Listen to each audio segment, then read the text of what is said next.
अगर लोग आपसे खुश नहीं हैं तो परवाह मत करो, तुम यहाँ किसी का मनोरंजन करने नहीं आए बल्कि अपनी ज़िंदगी बनाने आए हो। नमस्कार दोस्तों, स्वागत है आप लोगों का।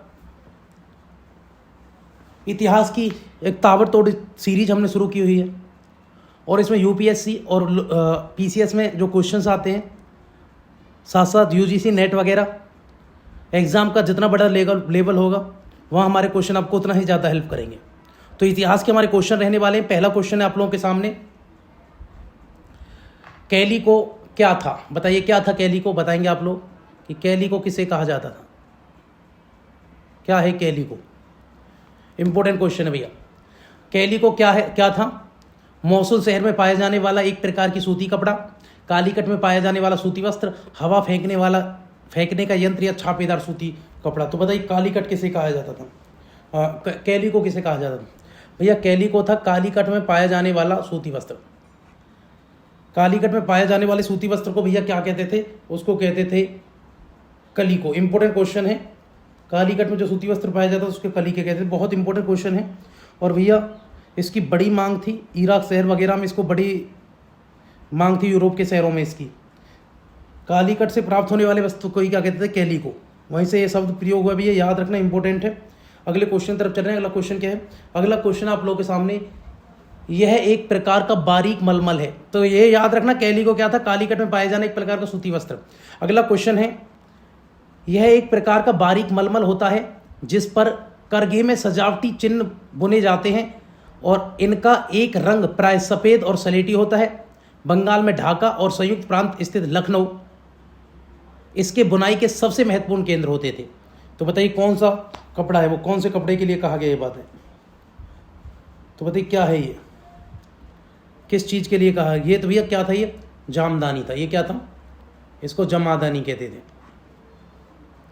एक प्रकार का बारीक मलमल क्या कहलाता था? जमादानी। तो याद रखना भैया, लखनऊ और बंगाल का जो ढाका था इसका सेंटर था। अगला क्वेश्चन है, वनडाना शब्द के बारे में कौन सा एक सत्य है? बताइए। बहुत इंपॉर्टेंट क्वेश्चन है भैया, यूपीएससी पीसीएस नेट यूटेट वगैरह में क्वेश्चन में ये क्वेश्चन पूछे गए हैं भैया। तो बताएं क्या आंसर है इसका? ऑप्शन है आप लोगों के सामने। बंडाना शब्द किसके लिए प्रयोग होता है? तो सुन लो इसका इस्तेमाल गले या सिर पर पहनने वाले चटक रंग के छापेदार गुल्लूबंद के लिए किया जाता। तो बिल्कुल ठीक बात है, चटक रंग के छापेदार गुल्लूबंद होते थे, ठीक बात है। इस शैली के कपड़े अधिकांश राजस्थान और गुजरात में पाए जाते थे। ये भी ठीक है भैया।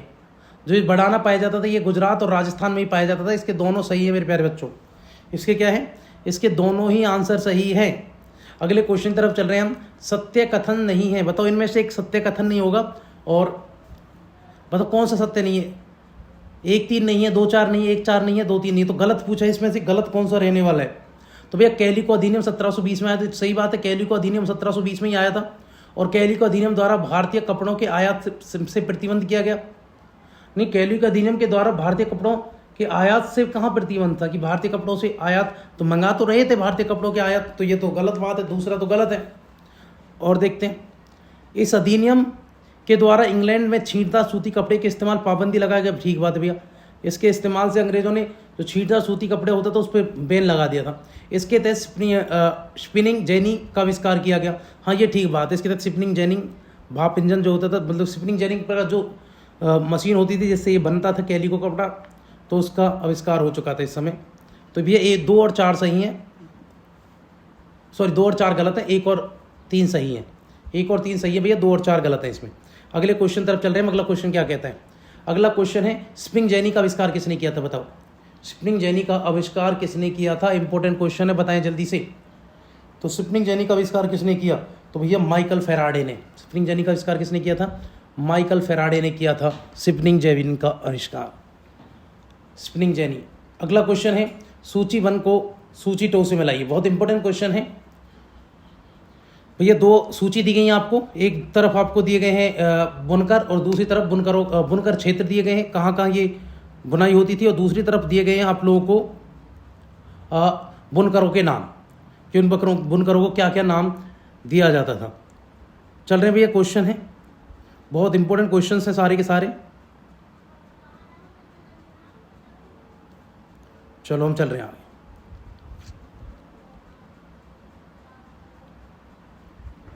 चलो हम आगे चल रहे हैं। तो इसका मेला करो। अच्छा, अच्छा, आपने किसी ने ये नहीं पूछा कि सर शिपनिंग जैनिंग क्या होता था? भैया शिपनिंग जैनिंग था ना, एक प्रकार का जो कहते कताई फ्रेम था, आप कह सकते हैं इसको। ये जब औद्योगिकरण हुआ था ब्रिटेन में, वहाँ ज़्यादा यूज हो रहा था। एक प्रकार का आप ये कह लो कि ये कताई का एक प्रकार फ्रेम था, जहाँ सूत को बुनते थे, उस फ्रेम को कहा जाता था शिपनिंग जैनी। तो कताई फ्रेम था ये, सूत जब काता था तो एक प्रकार का कताई फ्रेम था। अगला क्वेश्चन है सूची वन को सूची 2 से मिलान कर दीजिए। तो बंगाल में जो बुनकर थे उनको क्या कहा जाता था? उत्तर भारत में क्या कहते थे बुनकरों को? क्या क्या नाम इनके दिए जाते थे? तो भैया बंगाल में जो कहते थे, बंगाल में कहते थे ताती, बंगाल में ताती। तो पहले का दूसरा है, पहले का दूसरा, तो आंसर या तो बी होगा या डी होगा। चलो, उत्तर भारत में कहते थे भैया मोमिन, उत्तर भारत में बुनकरों को मोमिन कहते थे। तो दूसरे का पहला, पहले का दूसरा, दूसरे का पहला, तो ये या तो बी होगा या डी होगा, बी नहीं हुआ। चलो और देखते हैं, दक्षिण भारत में इसको कहते थे कैकुलार या साले बोलते थे। तो सी का चौथा आंसर तो आ गया ये डी। और आंध्रा में भैया, आंध्र प्रदेश में उसको बोलते थे देवांग। तो याद रखना भैया, बुनकरों को क्षेत्रों में किस किस नाम से जाना जाता था। अगला क्वेश्चन, चरखे को किस वर्ष भारतीय राष्ट्रीय कांग्रेस के तिरंगे झंडे के बीच वाली पट्टी में जगह मिली? तो ये चरखे को कब फहरा गया था? जब चरखा था, हमारे तिरंगा में चरखा था उस समय। आज तो अशोक स्तंभ की 24 तिल्लियाँ हैं, चक्र है, अशोक चक्र। तो कब था भैया, कब गांधी के चरखे वाला झंडा फहरा गया था भारत में? तो भैया याद रखना कब फहराया गया, इंपॉर्टेंट है, ये फहराया गया 1931 में। अगले क्वेश्चन तरफ चल रहे हैं, कताई विभाग में ज़्यादातर मजदूर महिलाएं होती थी, क्या ये सही बात है? कताई विभाग में महिलाएं ज़्यादा कताई किया करती थी, बुनकर विभाग में ज़्यादातर मजदूर पुरुष थे। तो भैया कताई में तो महिलाएं थी, बिल्कुल ठीक है, सूत कातने में, लेकिन जब बुना जाता था बुनकर में पुरुष होते थे, ये भी ठीक बात है। तो दोनों सही बात है, बुनकर पुरुष ज़्यादा थे और सूत कातने में महिलाएं ज़्यादा। महिलाएं सूत कात कर देती थी और पुरुष उनकी बुनाई देते थे, उनमें बुनकर तैयार करते थे। भारत में पहली बार सूती कपड़ा मिल कब और कहाँ लगाई गई? इंपॉर्टेंट क्वेश्चन है, बताइए। भारत में पहली सूती कपड़ा मिल लगी थी भैया 1800 में बम्बई में, याद रखना। पहली रेल चली थी 16 अप्रैल 1853 मुंबई से थाने के बीच महाराष्ट्र में। और पहली बार सूती कपड़ा की जो मिल लगी भैया 1854 में बम्बई में लगी थी, याद रखेंगे आप लोग। अगले क्वेश्चन तरफ चल रहे हैं, 19वीं सदी के अंत तक आते आते लोहे का प्रगलन का हुनर खत्म होने लगा था, और इसके लिए कौन से कारण उत्तरदायी थे? तो बताइए।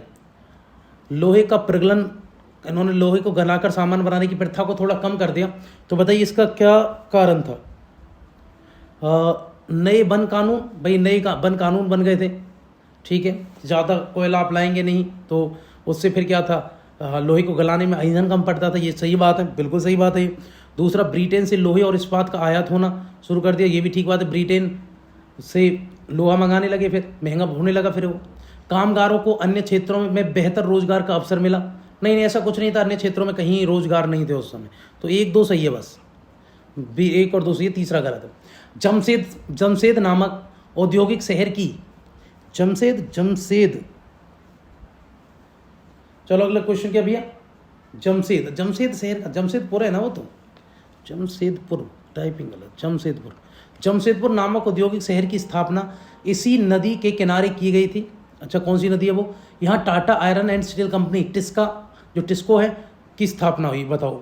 तो किस नदी के किनारे? तो याद रखना भैया सुवर्ण रेखा के किनारे ये थी।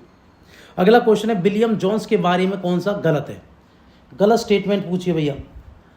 जोन्स के कोलब्रुक और हॉलहेड के सहयोग से एशियाटिक सोसाइटी ऑफ बंगाल, बिल्कुल भैया, विलियम जोन्स के ही एशियाटिक सोसाइटी ऑफ बंगाल की स्थापना हुई, सही बात है।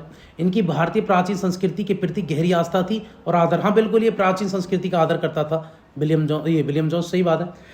यह सन 1783 में कलकत्ता है, बिल्कुल सही बात है, कलकत्ता 83 में आए।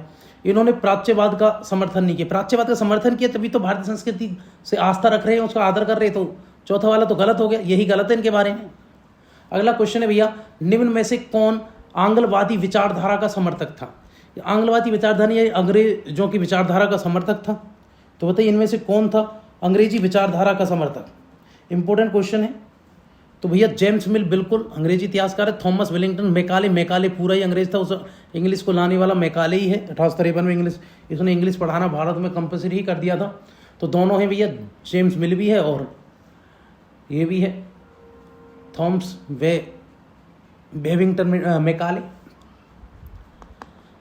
किसने कहा था कि एक अच्छे यूरोपीय पुस्तकालय का केवल एक खाना ही भारत और अरब के समूचे देसी साहित्य के बराबर है? तो कितनी बड़ी स्टेटमेंट दी थी कि यूरोपीय जो पुस्तकालय था उसकी लाइब्रेरी का सिर्फ एक खाना, एक दराज ही पूरे भारत और पूरे अरब का जितना भी साहित्य है उससे बेहतर है, उसके बराबर है। तो भैया किसने बोला था ये? तो याद रखना ये किसकी स्टेटमेंट है?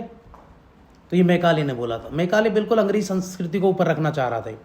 वारेन हेस्टिंग्स के बारे में कौन सा कथन सत्य नहीं है? बताइए, वारेन हेस्टिंग्स के बारे में इनमें से कौन सा गलत सत्य होगा? सत्य नहीं है, एक गलत होगा, बाकी सही होंगे।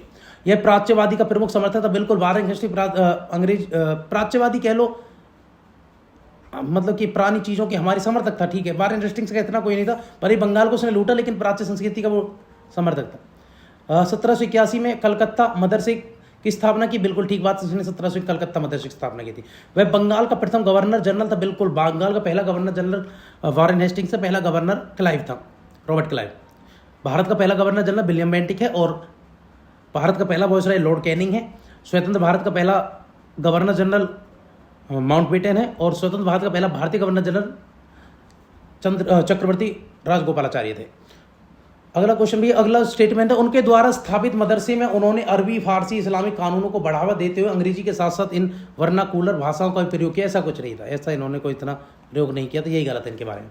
देसी स्कूलों में शिक्षा की प्रगति पर रिपोर्ट तैयार हेतु किसे नियुक्त किया गया? बताइए। तो देसी स्कूलों में शिक्षा की प्रगति की रिपोर्ट की कैसी प्रगति चल रही है, तो ये काम किसको सौंपा गया था? किसने इस पर रिपोर्ट दी थी? बताइए, इंपॉर्टेंट क्वेश्चन है, बताओ। तो ये दिया था भैया एडम को, ये काम एडम को दिया गया था। एडम की फोटो देख लो आप।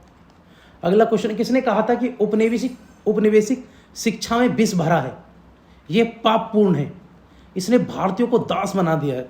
तो बता किसने बोला था कि उपनिवेशिक शिक्षा बिल्कुल जहर भरा हुआ है, इसमें ये पापपूर्ण है, पाप है इसमें, बिल्कुल ये बहुत गलत पढ़ा रहे हैं।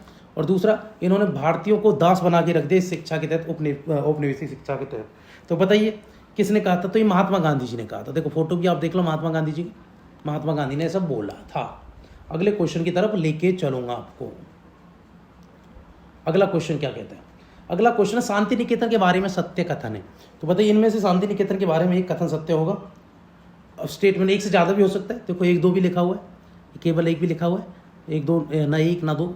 तो देखते भैया, रविंद्रनाथ टैगोर द्वारा संस्था 1901 में शुरू की थी। बिल्कुल, शांति निकेतन 1901 में रविंद्रनाथ टैगोर जी ने शुरू की थी, ये बात बिल्कुल सही बात है। इसमें कला, संगीत और नृत्य के साथ साथ विज्ञान और प्रौद्योगिकी की शिक्षा पर जोर दिया गया था। यानी साइंस के साथ साथ टेक्नोलॉजी पर भी हम विकास ध्यान दे रहे थे।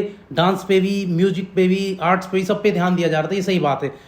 ये संगीत, कला, नृत्य तो पहले से ही था, लेकिन विज्ञान और टेक्नोलॉजी, साइंस एंड टेक्नोलॉजी के एजुकेशन पर भी इसने ध्यान दिया था रविंद्रनाथ टैगोर जी ने। यहाँ शांति निकेतन में 1901 में शुरू हुआ था। दोनों बातें बिल्कुल सही है जी।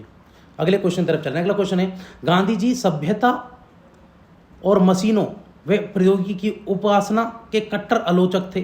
ठीक है। टैगोर आधुनिक पश्चिमी सभ्यता और भारतीय परंपरा के श्रेष्ठ तत्वों का संमिश्रण चाहते थे। तो बताइए क्या ये बात सही है? ये बात बिल्कुल सही है।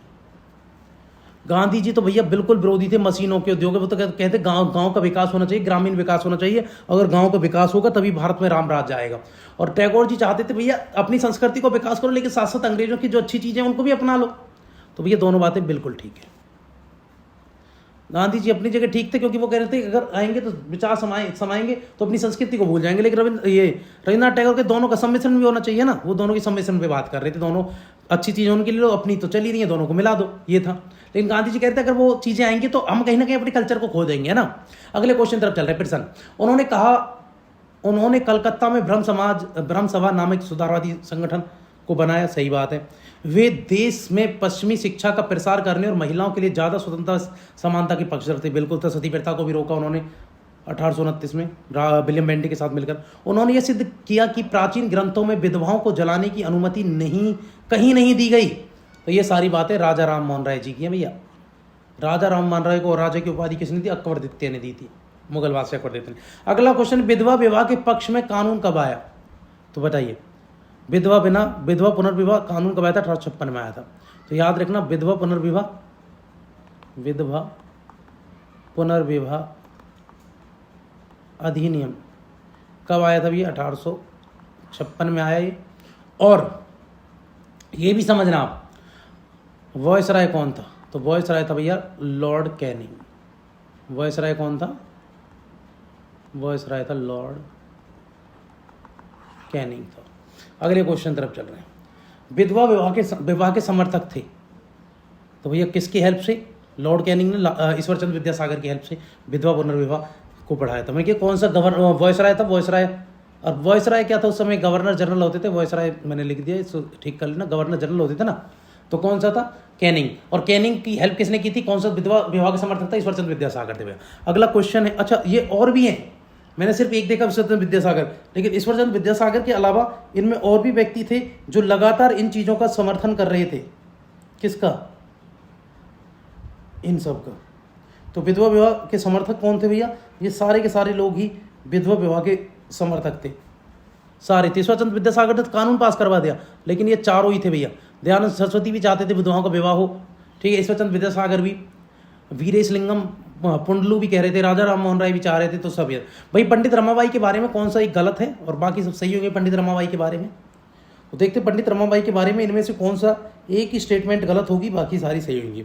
इनका मानना था कि हिंदू धर्म महिलाओं का दमन करता है, ऐसा कहते थे भैया। हिंदू में महिलाओं के दमन की जो है ना, वो मानसिकता पुरुषों के अंदर है, और ये कहीं ना कहीं ये भी महिला ही महिला की दुश्मन है, ठीक है भैया। इन्होंने पूना में एक विवाह गृह की स्थापना की, ये सही बात है। इन्होंने विधवा गृह की स्थापना की थी, एक विधवा गृह की, इन्होंने, ठीक बात है। ये संस्कृत की महान विदुषी थी, बिल्कुल संस्कृत बहुत अच्छा जानती थी पंडित रमाबाई। इन्होंने स्त्री पुरुष तुलना नामक की किताब लिखी, इन्होंने ऐसी कोई किताब नहीं लिखी, याद रखना। चलो अगले क्वेश्चन इधर, ये गलत है, बाकी सही है। सनातनी आंदोलन क्या था? अच्छा, सनातनी आंदोलन के बारे में बात करेंगे, बहुत इंपॉर्टेंट क्वेश्चन है। जो सनातनी आंदोलन था वो क्या था, देखते हैं क्या क्या स्टेटमेंट है। पहली स्टेटमेंट है सनातनी आंदोलन के बारे में, सामाजिक समानता और न्याय की मांग हेतु मध्य भारत में प्रारंभ हुआ। सही बात है भैया, ये मध्य भारत में ही, मध्य प्रदेश जो मिडिल भारत है हमारा, मध्य प्रदेश, महाराष्ट्र, यूपी का कुछ एरिया, वहीं ये शुरू हुआ था। सामाजिक समानता और न्याय की मांग हेतु ये शुरू था। प्रवर्तक घासीदास थे, बिल्कुल घासीदास ने समर्थन किया था सनातनी आंदोलन का। इस आंदोलन में ने चमड़े का काम करने वाले लोगों को संगठित किया और उनकी सामाजिक स्थिति में सुधार। चमड़े का काम करने वाले मतलब दलित जो लोग थे, उनको बिल्कुल इकट्ठा किया और उनकी सामाजिक स्थिति को सुधारना चाह रहे थे, और उनको समाज में मुख्य धारा से जोड़ने का प्रयत्न था घासीदास जी का। तो भैया 1, 2, 3 सारे सही हैं इसमें। अगला क्वेश्चन है, वे निम्न जाति के आंदोलन के मुख्य समर्थक थे। उनके अनुसार ऊंची जाति का जमीन और सत्ता पर कोई अधिकार नहीं। सही बात है, ऊंची जाति के लोगों का सत्ता और जमीन पर कोई अधिकार नहीं था। उस समय उनकी ये स्टेटमेंट थी कि सब में बराबर बंटना चाहिए। भाई होना तो यही चाहिए था, सब में बराबर बंटना चाहिए था उस समय से ही। कुछ लोग पास ज़्यादा चीज़ें हो गई, कुछ कम हो गई, फिर बाद में कुछ लोग आरक्षण मिल गया, कुछ को नहीं मिला, है ना। तो ये चीज़ें बराबर की बात कर रहे थे। वो कौन थे? वो उन्होंने दावा किया कि आर्यों के शासनकाल से पहले यहाँ स्वर्ण युग था। तो बताइए कौन वो व्यक्ति है जिन्होंने ये स्टेटमेंट बोली? बहुत इंपॉर्टेंट व्यक्ति भी, उनका नाम है ज्योतिबा फूले, और उन्होंने किताब भी लिखी थी गुलामगिरी। उन्होंने किताब भी लिखी, कौन सी? गुलामगिरी। फोटो देख लो ज्योतिबा फूले का। ये खुद दलित वर्ग से आते थे भैया, और इनकी पुस्तक का नाम क्या था? इनकी पुस्तक का नाम था गुलामगिरी। इन्होंने गुलामगिरी नाम की पुस्तक लिखी थी। अगले क्वेश्चन तरफ चलें। अगला क्वेश्चन क्या है? सन 1927 में अंबेडकर ने मंदिर प्रवेश आंदोलन शुरू किया, जिसमें महार जाति के लोगों ने बड़ी संख्या में हिस्सा लिया था। 1927 से 1935 के बीच अंबेडकर ने मंदिरों में प्रवेश के लिए ऐसे 3 आंदोलन चलाए थे। तो बताइए क्या अंबेडकर जी ने ऐसा कुछ किया था? बिल्कुल सही बात है, ये दोनों ही सत्य बात है। 1927 में अंबेडकर ने मंदिरों के प्रवेश के लिए आंदोलन चलाया था, और 35 के बीच ऐसे 3 आंदोलन और चले थे। अपने प्रारंभिक जीवन में वे सन्यासी थे। कौन थे वो बताओ? वे कांग्रेस के सदस्य भी थे। तो बताइए भाई किसके बारे में हम ये बात कर रहे हैं? प्रारंभिक जीवन सन्यासी थे, वे कांग्रेस के सदस्य भी थे। उन्होंने अछूतों के उद्धार हेतु स्वाभिमान आंदोलन भी चलाया, स्वाभिमान आंदोलन चलाया। वे हिंदू वेद पुराणों और मनु साहित्य, भगवत गीता और रामायण के कटु आलोचक थे। बताइए, पुराणों का, वेदों का, इन सब की बुराई करते थे और इन सब चीज़ों के वो कटु आलोचक थे। बताइए क्या नाम है उनका? और उन्होंने स्वाभिमान आंदोलन भी चलाया था, बताएं। और देखो स्टेटमेंट पढ़ो, इन कथनों में पेरियार के बारे में कौन सा सत्य है? तो पेरियार जो व्यक्ति थे उनके बारे में, तो पेरियार जी जो थे, तो उन्होंने क्या किया था बताओ? तो पेरियार जो ने किया था भैया, उनका जो पेरियार का जो मानना था वो सारी बातें पेरियार में मौजूद थी जो आपने पढ़ी हैं। प्रारंभिक जीवन पेरियार सन्यासी थे, कांग्रेस के वे सदस्य भी रहे। उन्होंने अछूतों के लिए स्वाभिमान आत्मसम्मान आंदोलन भी चलाया और वे हिंदुओं के, और इनके साथ पेरियार के साथ एक और व्यक्ति जिसने स्वाभिमान आंदोलन चलाया, उनका नाम था अब नाम का ऐसा ही था भैया, श्री नारायण कुछ, अब याद आएगा तो बताएंगे, पेरियार के नाम से आप याद कर लो, है ना। तो ये सारे के सारे स्टेटमेंट सही थे। अगले क्वेश्चन की तरफ चल रहे हैं। अगला क्वेश्चन है भैया, सूची 1 को सूची 2 से मिला दीजिए, कब कब ये एक्ट आए हैं। और बहुत इंपॉर्टेंट क्वेश्चन है, अक्सर पेपर में देखने को मिलता है इन एक्ट को आपस में मिलाने। तो भैया आर्म्स एक्ट कब आया था? 1878 में आर्म्स एक्ट आया था। इलवर्ट बिल कब आया था? 1883 में आया था इलवर्ट बिल। तो दूसरे का पहला, पहले का दूसरा, दूसरे का पहला, मतलब दूसरे का पहला, पहले का दूसरा। तो आंसर तो आ गया, कौन सा ये आंसर तो आ गया ए। चलो और देख लेते हैं। प्रथम दिल्ली दरबार 1877 में लगा था, लेकिन सबसे फेमस 1911 में लगा था। प्रथम फैक्ट्री एक्ट आया था 1881 में, सही बात है। अगला क्वेश्चन भैया, बंगाल विभाजन के समय वायसराय के पद पर किसे नियुक्त किया गया था? तो भैया उस समय थे लॉर्ड कर्जन। लॉर्ड कर्जन ने 1905 में भैया बंगाल विभाजन किया था। ठीक है भैया, याद रखना। अगला क्वेश्चन है, बंगाल विभाजन विरोध वंदे मातरम आंदोलन कहाँ चला था भैया? बंगाल विभाजन के विरोध में वंदे मातरम जो आंदोलन था वो कहाँ था? बंगाल में, बिहार में, आंध्र प्रदेश में, उड़ीसा में, कहाँ ये आंदोलन चल रहा था? बहुत इंपॉर्टेंट क्वेश्चन है भैया। आंध्र प्रदेश में वंदे मातरम आंदोलन चल रहा था, किसके समर्थन में? स्वदेशी आंदोलन के समर्थन में। और बंगाल विभाजन के विरोध में आंध्र प्रदेश में वंदे मातरम आंदोलन चल रहा था भैया। बंगाल विभाजन का विरोध किया था किसने? तो बताइए इनमें से किसने बंगाल विभाजन का विरोध किया था भैया? तो याद रखना, कांग्रेस ने किया था, बिल्कुल ठीक है। मध्य मार्गी लोगों ने किया, बिल्कुल ठीक है। आमूल परिवर्तनवादियों ने किया, बिल्कुल ठीक है। मुस्लिम लीग ने नहीं किया था भैया। मुस्लिम लीग बिल्कुल इसके कांग्रेस विभाजन के बल्कि क्या कहें, क्योंकि मुस्लिम लीग तो थी नहीं उस समय। 1905 में विभाजन हो रहा था, 6 में बनी थी, और जब बनी तो भैया ये तो समर्थन में थी इस आंदोलन इसमें, बंगाल विभाजन के में। तो जहाँ 4 उड़ा दो तो आंसर भैया 1 2 3 तीनों सही है, चौथा गलत है। अगला क्वेश्चन है, मुस्लिम लीग की स्थापना को हुई? तो मुस्लिम लीग तो भैया 1906 में बनी थी। किसने? इसके संस्थापक 2 व्यक्ति हैं भैया। एक का नाम है डॉक्टर सलीमुल्लाह, एक थे डॉक्टर सलीमुल्लाह, दूसरे थे भैया आगा खां। इन दोनों ने मिलकर स्थापना की किसकी? मुस्लिम लीग की। और इसका जो मुख्यालय होता था भैया, मुस्लिम लीग का जो हेडक्वार्टर होता था वो होता था ढाका में, पूर्वी बंगाल में, आज का बांग्लादेश। अगला क्वेश्चन है, मुस्लिम लीग द्वारा पृथक निर्वाचन मंडल की मांग को ब्रिटिश सरकार द्वारा कब स्वीकार किया गया? तो जो अलग इसकी मांग कर रहे थे ये अलग कि मुसलमानों के लिए अलग चुनाव हो, तो 1909 में भैया मार्ले मिंटो एक्ट आया था, और उसी के तहत मुसलमानों को भारत में पहली बार अलग चुनाव के लिए प्रावधान दे दिया गया था। तो याद रखना भैया 1909 में मार्ले मिंटो एक्ट के तहत ऐसा कर दिया था पहली बार। और जो मिंटो थे भारत के वायसराय थे, उन्हीं को कहा जाता है भारतीय सांप्रदायिकता का जनक वही है भैया। भारत हिंदू मुसलमान को बांटने वाला मिंटो ही है। लखनऊ पैक्ट के समय भारतीय राष्ट्रीय कांग्रेस के अध्यक्ष कौन थे भैया? जब लखनऊ पैक्ट हुआ था 1932 में, उस समय भारतीय राष्ट्रीय कांग्रेस का अध्यक्ष कौन बना था? बी राघवाचार्य था, दादा भाई नौरोजी थे, आर.सी. मजूमदार थे, या सी.आर. दास थे? बताइए कौन थे जब लखनऊ पैक्ट हुआ था? तो लखनऊ पैक्ट के समय आर.सी. मजूमदार थे, कांग्रेस के अध्यक्ष बने थे भैया। अगले क्वेश्चन तरफ चलें। अगला क्वेश्चन क्या है भैया? अगला क्वेश्चन है, आर.सी. मजूमदार थे, को याद रखना, बहुत इंपॉर्टेंट क्वेश्चन है। जब 1932 में सांप्रदायिक पांचाट हुआ था, क्यों आया था भैया? ये एक सांप्रदायिक पांचाट लेकर आए, तो उसी के विरोध में गांधी जी ने भूख हड़ताल शुरू कर दी थी। और सांप्रदायिक पांचाट को अगर कोई वापस करवा सकता था तो वो अम्बेडकर थे। अम्बेडकर से जाकर बात की थी, क्योंकि गांधी जी जेल में थे और वहीं उन्होंने भूख हड़ताल शुरू कर दी थी। राजेंद्र प्रसाद और मदन मोहन मालवीय के समझाने के बाद अम्बेडकर ने गांधी जी के साथ जो पैक्ट किया 1932 में, जिसमें आरक्षण की डिमांड रखी थी अम्बेडकर ने, वही लखनऊ पैक्ट कहलाया था 1932 में। अगला क्वेश्चन है, निम्न घटनाओं का कालक्रम के अनुसार में आप बता दीजिए कालक्रम कब कब घटना हुई? तो भैया चंपारण जो सत्याग्रह 1917 का है, खेड़ा 1918 का है। पहले अहमदाबाद है, फिर खेड़ा है, दोनों ही 1918 में भैया। ये रॉलेट एक्ट है 1917 का। पहले रॉलेट एक्ट है 1917 में, और फिर क्या है? ये है। तो बताइए इनमें से भैया कौन सा सही है? बहुत इंपॉर्टेंट क्वेश्चन है और बताएंगे जल्दी से। बहुत इंपॉर्टेंट क्वेश्चन चल रहे हैं भैया, जल्दी से जल्दी आंसर करेंगे। अच्छा, रॉलेट एक्ट 19 में आया था ना भैया? 17 में तो नियुक्त किया था सिडनी रॉलेट को, लेकिन 19 में आया था रॉलेट एक्ट, तभी जलियांवाला बाग हुआ था, तो 19 में। तो 17 चंपारण, 18 अहमदाबाद, खेड़ा 18, 19 चंपारण। तो पहले ये, फिर ये, फिर ये, 1 2 3 4 सही है भैया, 1 2 3 4 ऑर्डर बना। 19 में आया था रॉलेट एक्ट, तो काला कानून आया था। 27 में तो सिडनी रॉलेट को बुलाया था कि भैया देखो जांच करो भारत में क्या, फिर रिपोर्ट दी, तभी रॉलेट एक्ट आया था। रॉलेट कानून के संबंध में कथनों पर विचार करें। यह कानून 1919 में पारित हो, बिल्कुल सही बात है। यह कानून अभिव्यक्ति की स्वतंत्रता जैसे मूलभूत अधिकारों पर अंकुश लगाने और पुलिस को ज़्यादा ही अधिकार देने के लिए लागू किया, बिल्कुल ठीक बात है। गांधी जी ने इस कानून को शैतान की करतूत और निरंकुश बताया। क्या गांधी जी ने सब बोला था?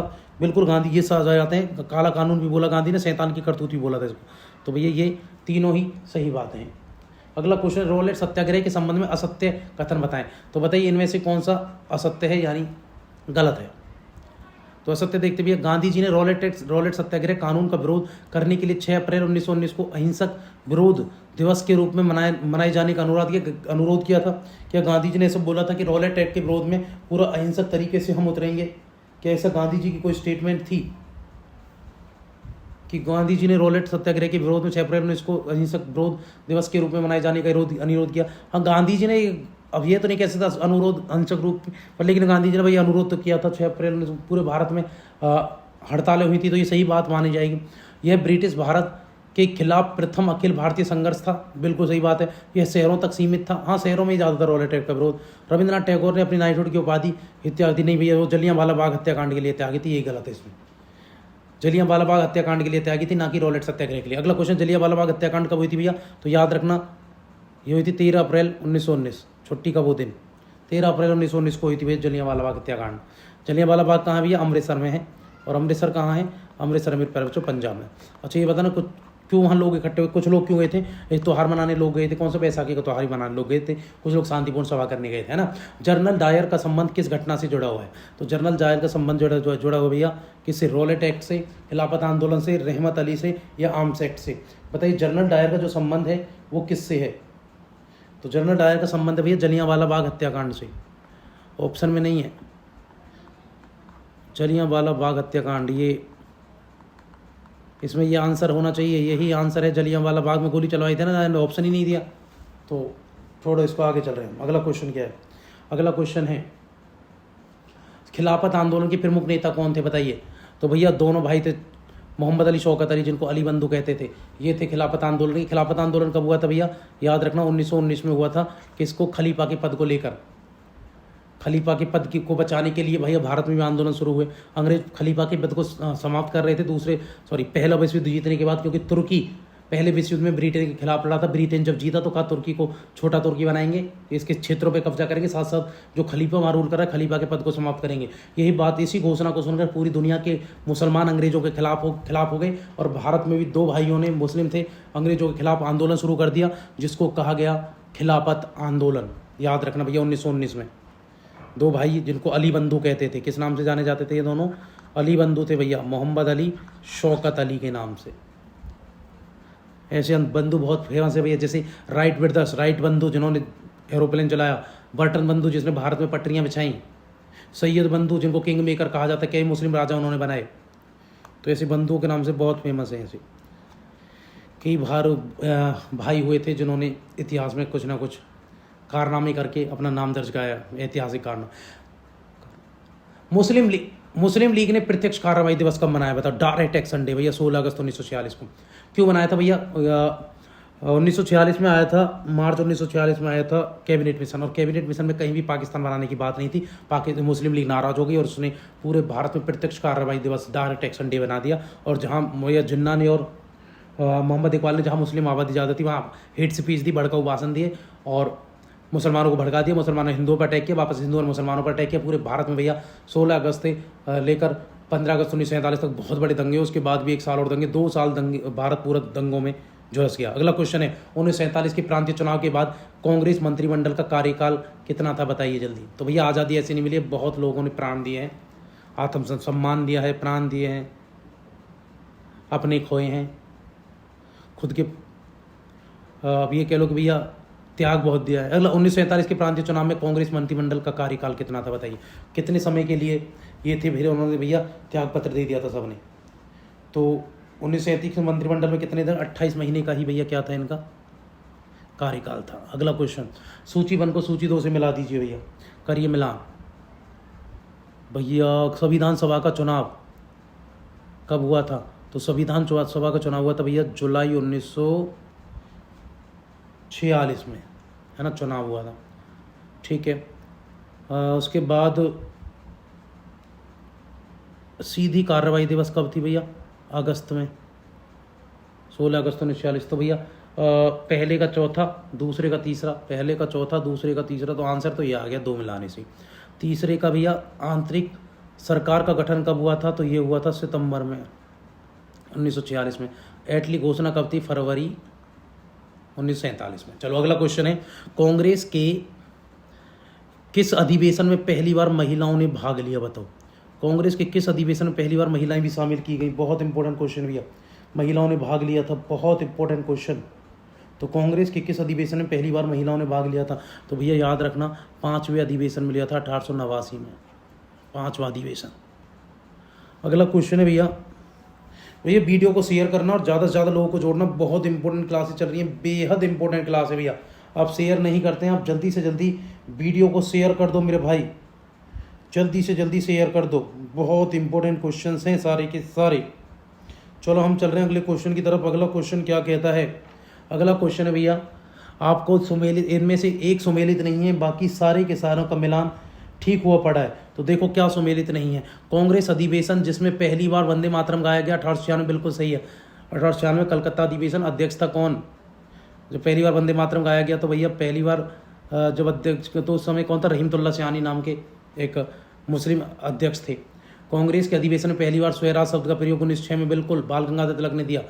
कांग्रेस के अधिवेशन में पहली बार जनगण मन 1911 में, बिल्कुल, कलकत्ता अधिवेशन में जनगण मन गाया गया, जॉर्ज पंचम के स्वागत में, सही बात है। कांग्रेस अधिवेशन में पहली बार कांग्रेस ने रियासतों के प्रति अपनी नीति घोषणा की। ऐसा कुछ 1911 में क्या नीति? कोई नीति नहीं थी, उसके बाद में नीति हुई है, तो यही गलत है, बाकी सही है। एकमात्र कांग्रेस अधिवेशन जो नीति के 1929 में घोषित की थी नीति, कांग्रेस का एकमात्र कांग्रेस अधिवेशन जिसके अध्यक्ष गांधी जी बने, तो भैया 1924 बेलगांव के बने थे, 39वें सेशन के। 1924 बेलगांव कहाँ पर है? बेलगांव कहाँ पर है भैया? कर्नाटक में, प्यारे बच्चों। तो पहली एक ही बार गांधी जी ने कांग्रेस की अध्यक्षता की है। गांधी जो काम करते थे सिर्फ एक ही बार करते थे ज़्यादातर। एक बार कपड़े उतार दिए तो उतार दिए, दोबारा नहीं पहने, सिर्फ धोती में घूम रहे हैं, ठीक है। और जब एक बार कांग्रेस की अध्यक्षता, एक ही गोलमेज सम्मेलन गए, दूसरे वाले में सिर्फ भूख हड़ताल बार बार करते थे गांधी जी, और सत्याग्रह का प्रयोग बार बार करते थे। एक बार डिसाइड कर लिया आश्रम में रहेंगे तो आश्रम में ही रहे, तो एक बार आश्रम के लिए डिसाइड कर लिया। सबसे कम उम्र के और सबसे लंबे समय तक कांग्रेस के अध्यक्ष कौन रहे? सबसे कम उम्र के और सबसे लंबे समय तक रहे भैया कौन?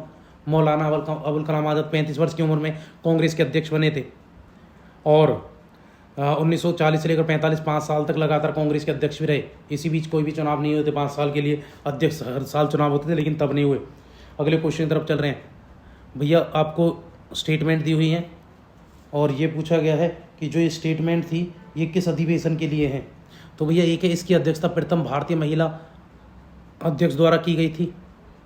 भारतीय महिला, इस अधिवेशन में हिंदी को राष्ट्रभाषा के रूप में इस्तेमाल किया गया, सही बात है। इसमें कांग्रेस के एक नेता हजरत मोहानी ने पहली बार स्वराज शब्द को प्रस्ताव दिया था, ये भी सही बात है। तो भैया ये थे 1925 का कानपुर अधिवेशन, 1925 में हुआ था कानपुर अधिवेशन, 24 में थोड़ी ना हुआ था। 1925 का कानपुर अधिवेशन है, ये गलत लिख दिया गया, टाइपिंग गलत हो गया ना। तो अगला कानपुर, कौन थी अध्यक्ष? महिला कौन बनी थी? तो महिला इसमें अध्यक्ष जो महिला थी तो वो थी सरोजिनी नायडू, पहली महिला अध्यक्ष, पहली भारतीय महिला अध्यक्ष। भारतीय महिला अध्यक्ष थी भैया, भारतीय महिला अध्यक्ष, क्या नाम था? कानपुर में जो बनी थी उनका नाम था भैया सरोजिनी नायडू, सरोजिनी नायडू, याद रखना। अगले क्वेश्चन तरफ चल रहे हैं। अगला क्वेश्चन क्या है? आज़ादी के समय कांग्रेस के अध्यक्ष कौन थे? तो भैया जब देश आज़ाद हुआ तो कांग्रेस अध्यक्ष JB कृपलानी थे।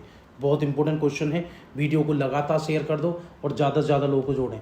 अगर आपको इस लेक्चर के, इस वीडियो के PDF चाहिए तो आप हमारे टेलीग्राम चैनल के इस बार कोड को स्कैन करें और टेलीग्राम चैनल को ज्वाइन करें। वहाँ पर आपको फ्री मटेरियल मिलेगा बहुत सारा, आपको हमारी वीडियो के आंसर सहित वहाँ पर PDF मिल जाएंगे आप लोगों को। इसके अलावा आपको कोई नोट्स चाहिए तो वहाँ से आपको प्राप्त कर लिया जाएगा, जाके इसको स्कैन करें और जाकर हमारे टेलीग्राम चैनल को ज्वाइन कर लें आप लोग। आपको हमारी वीडियो अच्छी लगती है तो वीडियो को शेयर करेंगे, सब्सक्राइब करेंगे और ज़्यादा से ज़्यादा लोगों को जोड़ेंगे। आप लोगों से यही प्रार्थना है कि जब भी आप हमारी वीडियो देखेंगे तो उसमें आने वाली ऐड को आप स्किप नहीं करेंगे, आप उसको पूरी देखेंगे। यही आपकी दक्षिणा है हमारे लिए। जय हिंद, जय भारत प्यारे।